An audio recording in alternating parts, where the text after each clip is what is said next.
Have you ever sat quietly at the end of the day, staring at your cup of tea, wondering if maybe, just maybe, you were better off alone? You see your friends pairing up again, remarrying after divorce or widowhood, some glowing with happiness, and others, well, you can see the exhaustion behind their eyes, and you wonder, is it worth it? Should I open my heart again?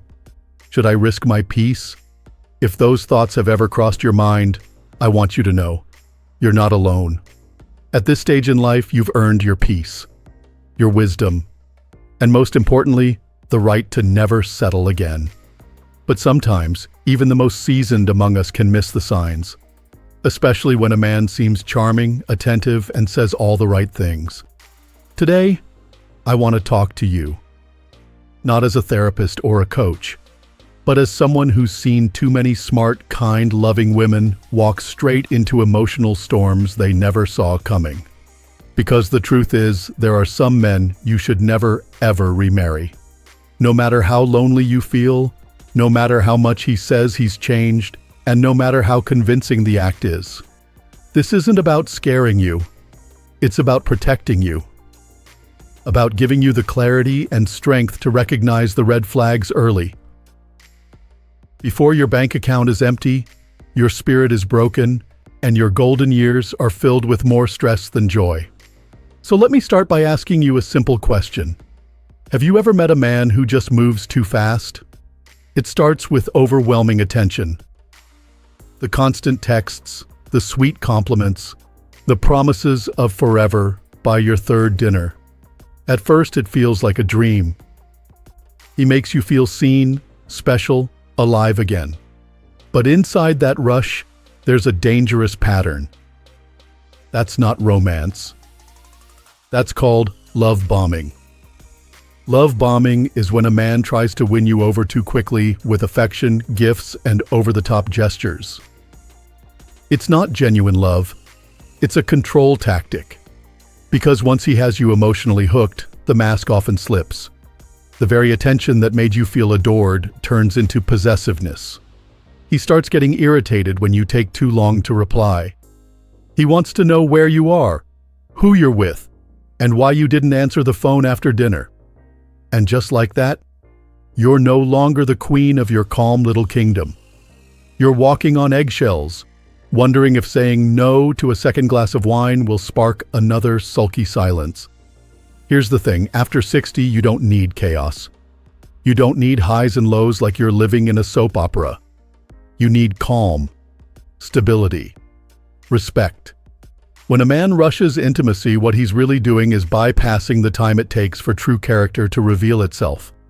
And that's dangerous. Because anyone can pretend for a few weeks. But what happens when you say no? What happens when you hold your boundary? That's where the second sign shows up. A man who can't accept your boundaries, even the smallest ones, is not a safe man to build a future with. Let me give you an example.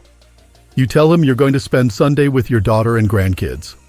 He says, "Sure, no problem." But then comes the guilt trip. "I was hoping we'd have brunch." Or the pout. Or worse, the silent treatment that lingers until Wednesday. Suddenly, a simple plan becomes a landmine. And now, you find yourself rearranging your week just to keep him happy. Ladies, that's not partnership. That's emotional manipulation. And unfortunately, it's more common than we like to admit. Especially for women who were raised to be the peacemakers, the fixers, the ones who compromise. Maybe you spent 30 or 40 years in a marriage where you were the one holding things together. And now that you're free, your heart still wants to believe in love. But your habits might not know how to spot a healthy one. It's okay. You're not broken. You're not foolish. You're human. But let me be very clear. Boundaries are not selfish. They are sacred. They're how you protect your time, your energy, your peace. And any man worth your love will not only respect your boundaries, he'll admire you for having them. A man who gets upset when you ask for space isn't showing love. He's showing entitlement. And that brings me to something deeper, something that's hard to talk about but crucial to recognize. Entitlement disguised as affection. You'll hear it in little comments. I did all this for you and you can't even stay over tonight? Or, if you really cared, you wouldn't keep so many walls up. Sounds familiar? What he's really saying is, I want what I want, and I'm going to make you feel guilty for not giving it to me. Run. Don't walk. Because that's the man who will slowly chip away at your independence until you wake up one day and realize you haven't seen your friends in months, your hobbies are gone, and your world has shrunk to the size of his moods. Now, I know some of you might be thinking, but I'm older. There aren't that many good men left. Maybe I'm being too picky. Let me stop you right there. You are not being picky. You are being wise. There is nothing too much about expecting kindness, respect, and emotional maturity, especially at this stage in life. You've been through enough, raised families, nursed heartbreaks, navigated grief and growth, and all the messy chapters in between. You don't need to prove your worth anymore. You don't need to settle for a man who can't give you peace. And here's the thing many women don't realize until it's too late. Toxic men don't always look like trouble.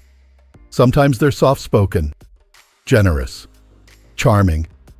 They say all the right things. But watch what they do when you say no.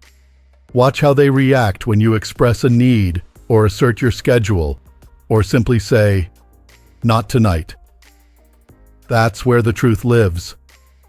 Not in his words, but in his response to your boundaries.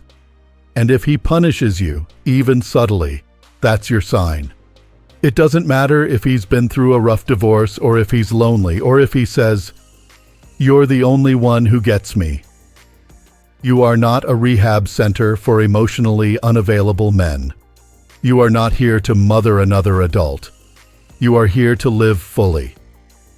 With joy, with clarity, with freedom. So if your gut tells you something feels off, trust it.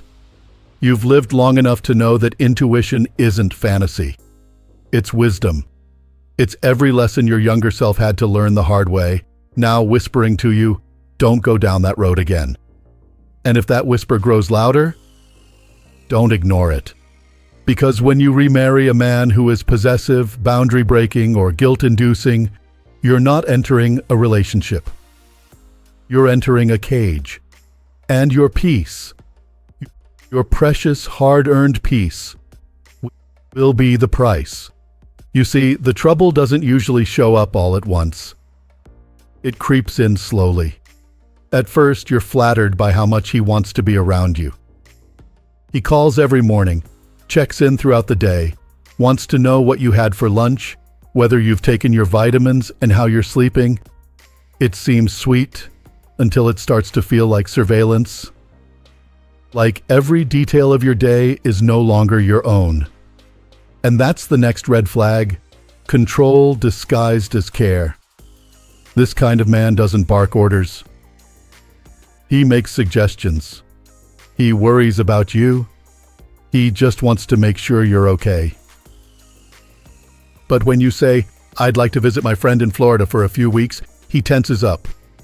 You're going alone? For that long? What about me? At first it sounds like love, but soon you realize you're asking permission to live your own life. That's not partnership. That's possession. A healthy man encourages your independence. He wants to see you lit up by your passions, your friends, your freedom. He knows love doesn't mean controlling each other. It means supporting each other's wholeness. But a toxic man will shrink your world under the weight of his insecurities. Slowly but surely, he pulls you away from the people and routines that give you strength. And if you don't spot it early, you may not even notice it's happening. One of the most common traps I hear from women, especially in their 60s, 70s, and beyond, is this false belief that it's normal for a man to get jealous or natural for him to be a little territorial. Let's be clear, no age gives anyone the right to micromanage your joy. Not after all you've been through. Not after raising kids, burying parents, navigating illness, or maybe even surviving infidelity.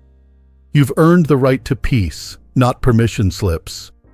And it's often when women try to reclaim even a tiny piece of that freedom, lunch with an old friend, a day alone at the beach, a visit to family out of town, that the toxic behavior truly reveals itself.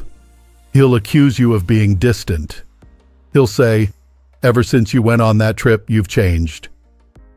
Or worse, he'll pull back affection to punish you.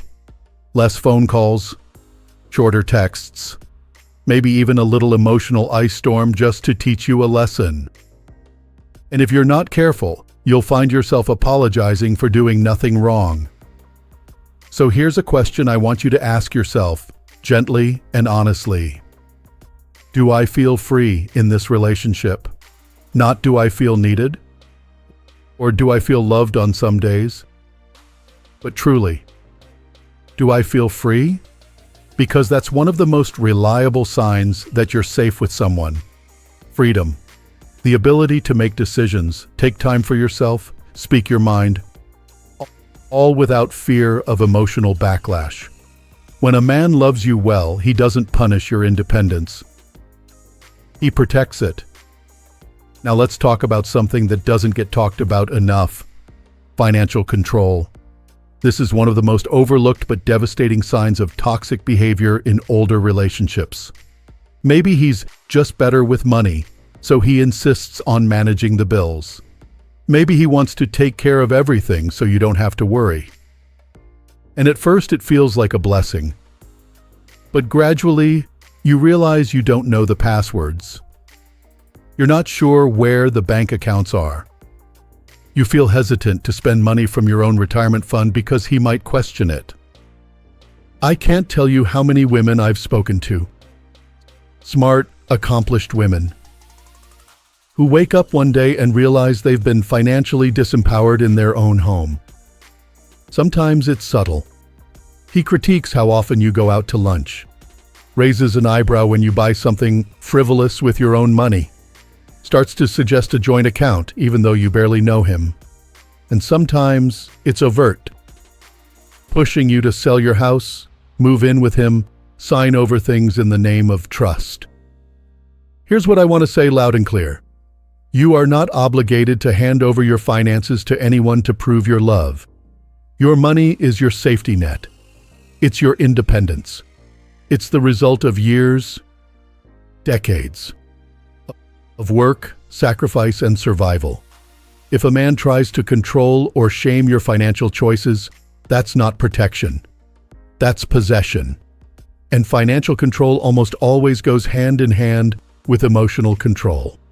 So when you hear things like, "We don't need 2 cars," or "Let's sell your place and move into mine," or "Why don't you let me handle your paperwork?" Slow down. Very few healthy, secure men will rush you into merging lives without making sure you feel safe and confident every step of the way. Now let's pause for a moment and talk about loneliness. Because I know for some of you, the fear of being alone again feels heavier than the red flags you're seeing. Maybe you've been single for a long time. Maybe you've had holidays without anyone at the table. Maybe the silence in your home echoes too loudly some days. I get it. That ache is real. The desire for companionship doesn't fade with age. If anything, it deepens. But I want you to remember this. Being alone is hard, but being with the wrong man is harder. Loneliness is a visitor, but a toxic man becomes a permanent storm in your life. He fills your days with doubt, your nights with confusion, and your future with exhaustion. He doesn't bring light. He drains it. And no, it's not worth it. Not at 60, not at 70, not at any stage of your precious life.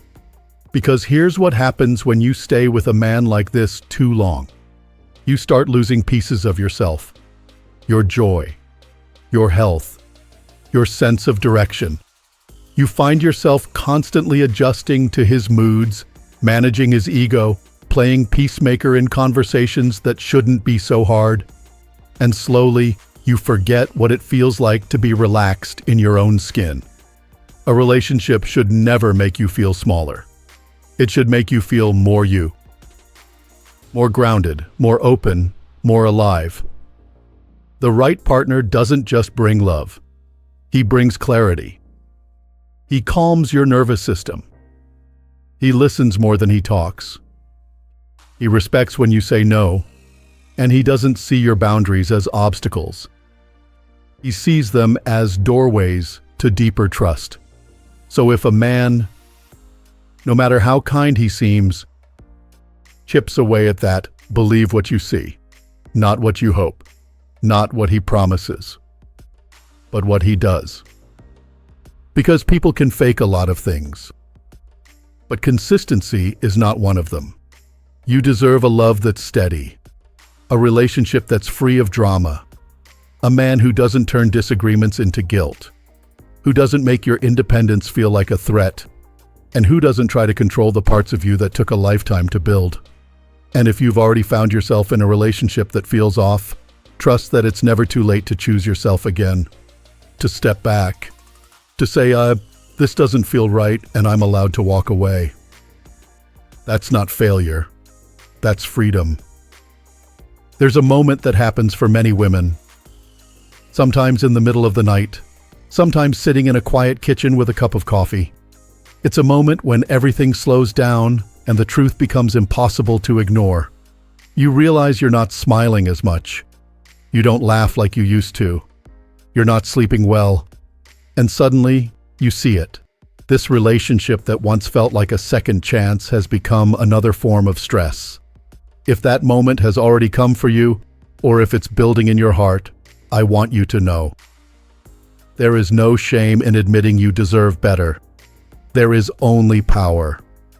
Because the final sign that a man is wrong for you is this: you start losing your peace. It's not always dramatic. It doesn't always involve yelling or cheating or lies. Sometimes it's the slow erosion of your joy, the way you second-guess your decisions, the way you tense up before phone calls, the way your days start feeling heavy, not light. That heaviness? That's not love. That's your soul trying to tell you, this is not your person. Love, real love, the kind you deserve, doesn't make you doubt yourself. It doesn't shrink your world. It doesn't leave you tiptoeing around someone else's feelings at the cost of your own sanity. And it certainly doesn't make you feel like you're walking through your golden years with a weight on your shoulders. You don't need a man who keeps score, who uses kindness like currency, who makes you feel like love is something you have to earn. You don't need to work overtime to be enough for someone who isn't even showing up fully himself. And yet too many women stay. They stay because it's familiar, because they're afraid of starting over, because they think they've already invested too much. But let me gently remind you, every moment you stay in the wrong relationship is a moment stolen from the right one. And that right relationship might be with someone else, or it might be with yourself. There is no shame in choosing solitude over suffering. There is no weakness in walking away from a man who doesn't know how to love you well. In fact, that might be the strongest, most loving thing you ever do for yourself. You don't owe anyone a second chance at the cost of your peace. You owe yourself safety, kindness, room to breathe. You've earned the right to sleep deeply at night without wondering what kind of mood he'll be in tomorrow. You've earned the right to plan your week without anxiety, to spend time with your grandkids without guilt, to say no without backlash. You've earned the right to live the rest of your life on your terms, not someone else's emotional roller coaster. And yes, I know that walking away is hard.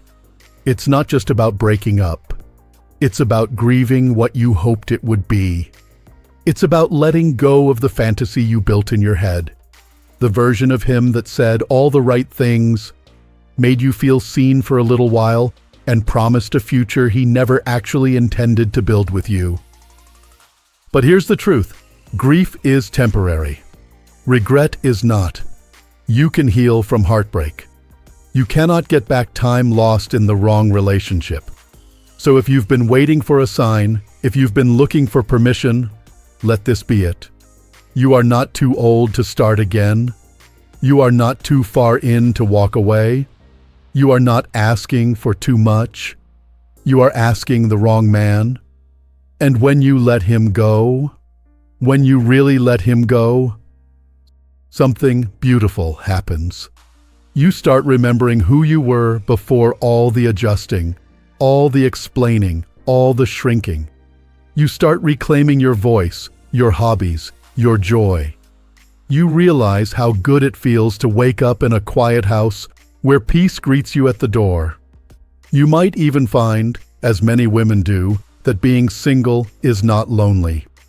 It's liberating. You get to decide what your days look like. You get to spend time with people who energize you, not drain you. You get to take care of yourself without asking anyone's opinion. And slowly but surely, you start building a life that feels like yours again. Full of light, laughter, and calm. And if someone does come along, someone new, someone different, you'll know what to look for this time. You'll move slower. You'll trust your instincts. You'll set boundaries early, and you'll watch how they're received. You'll no longer mistake drama for passion. You'll know that love isn't meant to be earned or managed. It's meant to be felt deeply, safely, and freely. So to every woman listening right now, whether you're single, dating again, remarried, or just thinking about it, I want you to hear this. You don't need a man to complete your life. You might choose one to share it with, but that's a decision made from fullness, not fear. Your value was never tied to your relationship status. It lives in your wisdom, your resilience, your capacity to love yourself enough to walk away when something doesn't feel right. And if you've already walked away, if you've already left the toxic partner, already filed for divorce, already chosen peace, I am so proud of you. You are stronger than you realize. And it's not too late to heal, to thrive, to trust again. Healing doesn't mean you forget what happened. It means you stop letting it control how you move forward. So be gentle with yourself. Go for those walks. Make that coffee just the way you like it. Fill your home with music and plants and laughter. Find friends who see you, not fix you. And if you ever feel that little ache, that whisper of loneliness, remind yourself, alone does not mean unloved. You are deeply loved. By your friends, your family, your faith, and most importantly, by the woman staring back at you in the mirror. If today's message resonated with you, I'd love to hear your story in the comments. Have you ever been with a man who drained your peace? What helped you let go, or what are you still working through? Your story might be the lifeline another woman needs right now. And if this video helped you in any way, please give it a like so others can find it too. Don't forget to subscribe to Strong Elderly Life. This channel is your safe space for real talk, real healing, and real empowerment. Because here, we believe that every woman, at every age, deserves to feel safe, seen, and strong. Here's to your peace. Here's to your freedom. And here's to the beautiful life you're still creating. You've got this.